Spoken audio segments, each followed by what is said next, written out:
ಈಗಿನ ಕಾಲದಲ್ಲೂ ಹೀಗೆಲ್ಲ ಇದೆಯಾ ಅಂತ ನಿಮಗನ್ನಿಸ್ಬೋದು.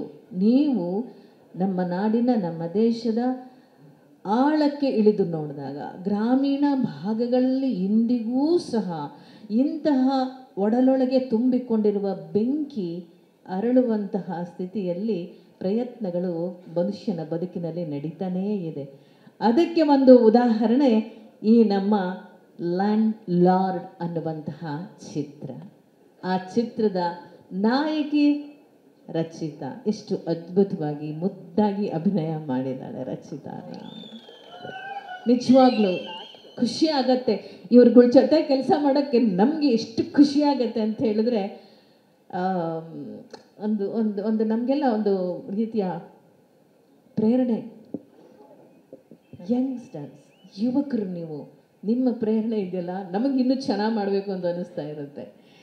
ಅದರಲ್ಲೂ ನನ್ನ ಮಗ ಅಂತಲೇ ಹೇಳ್ಬೋದು, ನನ್ನ ವಿಜಯ್, ನನ್ನ ಮಗ, ನನ್ನ ಅಂತರಂಗದ ಮಗ, ಚಿತ್ರರಂಗದ ಮಗ ಅಲ್ಲ, ನನ್ನ ಅಂತರಂಗದ ಮಗ, ನನ್ನ ವಿಜಯ್. ನನ್ನ ಮಗನ ಹೆಸರು, ನಾನು ಹಡೆದ ಮಗನ ಹೆಸರು ವಿಜಯಕುಮಾರ. ಚಿತ್ರರಂಗದ ನನ್ನ ಅಂತರಂಗದ ಮಗನ ಹೆಸರು ವಿಜಯಕುಮಾರ. ಇಬ್ಬರಲ್ಲೂ ಸಮಾನವಾದ ಗುಣಗಳನ್ನು ನಾನು ಕಂಡಿದ್ದೇನೆ.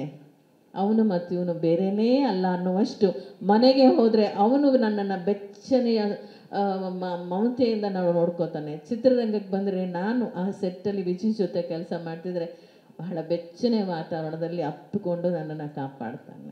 ನನ್ನ ವಿಜಯ್ ಎಷ್ಟು ಅದ್ಭುತವಾಗಿ ನಟಿಸಿದ್ದಾನೆ ಅಂತ ಹೇಳಿದ್ರೆ, ಅವನ ಜೊತೆಯಲ್ಲಿ ಕೆಲಸ ಮಾಡ್ತಿರ್ಬೇಕಾದ್ರೆ ನಾನು ಪಾತ್ರ ಮಾಡ್ತಿದ್ದೀನಿ ಅಂತ ಅನಿಸೋದೇ ಇಲ್ಲ. ನನ್ನ ಮಗನ ಜೊತೆ ಇದ್ದೀನಿ, ನನ್ನ ಮಗನ ಜೊತೆನೇ ನಾನೇನೋ ಮಾಡ್ತಾ ಇದ್ದೀನಿ ತಾಯಿಯಾಗಿ ಅಂತ ಅನಿಸ್ತಾ ಇರುತ್ತೆ.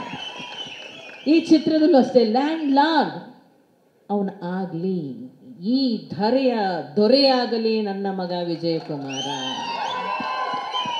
ಲ್ಯಾಂಡ್ ಲಾರ್ಡ್, ಧರೆಯ ದೊರೆ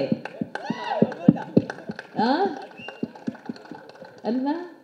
ಧರೆಯ ದೊರೆ, ಚಿತ್ರರಂಗದ ಧರೆಯ ದೊರೆ ಡಾಕ್ಟರ್ ರಾಜ್ಕುಮಾರ್ ನಮ್ಮ ಅಣ್ಣ ಅವರು. ಆ ಧರೆಗೆ ಅದೆಷ್ಟು ಮಕ್ಕಳು ಹುಟ್ಟಿದಾವೆ. ಆ ಮಕ್ಕಳೆಲ್ಲರೂ ಈ ಧರೆಯ ರಾಜಕುಮಾರರಾಗಲಿ, ನನ್ನ ಮಗ ವಿಜಯಕುಮಾರ ಧರೆಯ ದೊರೆಯಾಗಲಿ ಅಂತ ಹಾರೈಸ್ತೇನೆ. ಒಳ್ಳೆಯದಾಗಲಿ, ಒಳ್ಳೆಯದಾಗಲಿ, ಒಳ್ಳೆಯದಾಗಲಿ. ಇಲ್ಲಿನ ಸಿನಿಮಾ ನೋಡಲಿಕ್ಕೆ ಮುಂದೆ ಕಾತರರಾಗಿ ಕಾಯ್ಕೊಂಡಿರ್ತಕ್ಕಂತಹ ಎಲ್ಲ ಕನ್ನಡದ ಜನತೆಗೂ ಶುಭವಾಗಲಿ, ಚಿತ್ರ ಯಶಸ್ವಿಯಾಗಲಿ ಅಂತ ನಾನು ಹಾರೈಸ್ತೇನೆ. ಶುಭಾಶಯಗಳು, ನಮಸ್ಕಾರ. ಅಮ್ಮ, ರಿಲೀಸ್ ಡೇಟ್ ಕೂಡ ನಿಮ್ಮ ಬಾಯಲ್ಲೇ ಬಂದ್ಬಿಟ್ರೆ ನಮಗೆ ಬಹಳ ಜನವರಿ 2026 ದಿನಾಂಕ 23 ಜನವರಿ 23 2026. ಕಾಯ್ತಾ ಇರಿ, ಬರ್ತೀವಿ ತೆರೆಯ ಮೇಲೆ ಲ್ಯಾಂಡ್ ಲಾರ್ಡ್ ಜೊತೆಯಲ್ಲಿ, ಧರೆಯ ದೊರೆಯ ಜೊತೆಯಲ್ಲಿ.